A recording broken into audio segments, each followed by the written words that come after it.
নিশীথের তরণী। আজ তোমাদের একটি তরণীর কথা বলবো। নিশীথের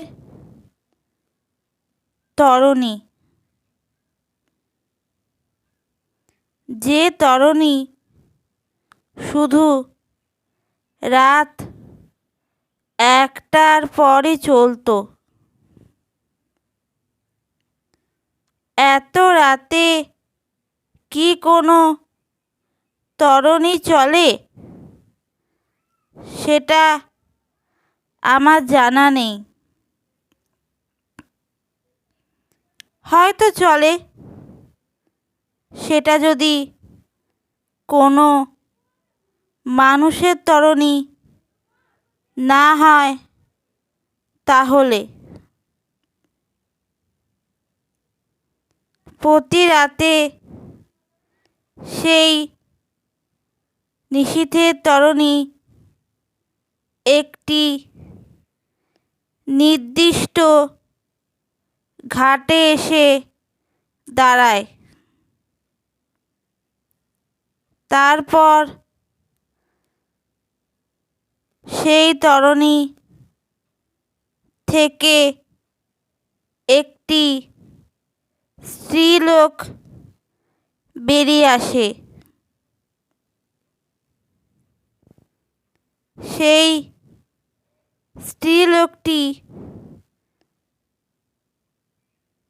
কি কোনো মানুষ নাকি কোনো দেবী নাকি কোনো অপদেবী সেটা স্পষ্ট করে বলা যায় না। কারণ তার সারা শরীর চাদরে ঢাকা। স্ত্রীলোকটি ওই ঘাটে এসে বসে।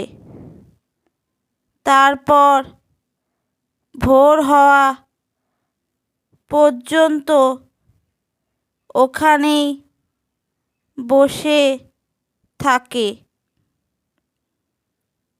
তারপর সূর্য ওঠার কয়েক মিনিট আগে সে ওই তরণী করে কোথায় যেন অদৃশ্য হয়ে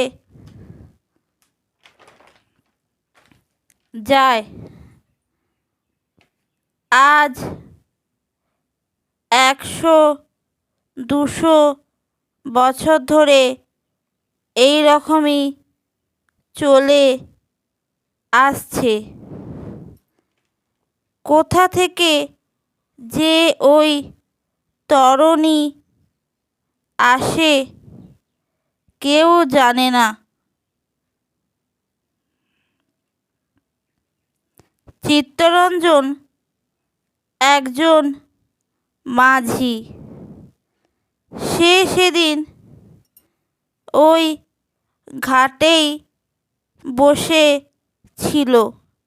সেদিন সে বাড়ি যায়নি। সে ওই তরণীকে আসতে দেখে খুব অবাক হয়ে যায়। তারপর যেই ওই স্ত্রীলোক ঘাটে নেমে ওই ঘাটে বসে, অমনি চিত্তরঞ্জন তার দিকে এগিয়ে যায়। জিজ্ঞাসা করতে সে কে, কোথা থেকে এসেছে, কিন্তু ওখানে গিয়ে সে কিছুই দেখতে পায় না। আশ্চর্য ব্যাপার, তাই না?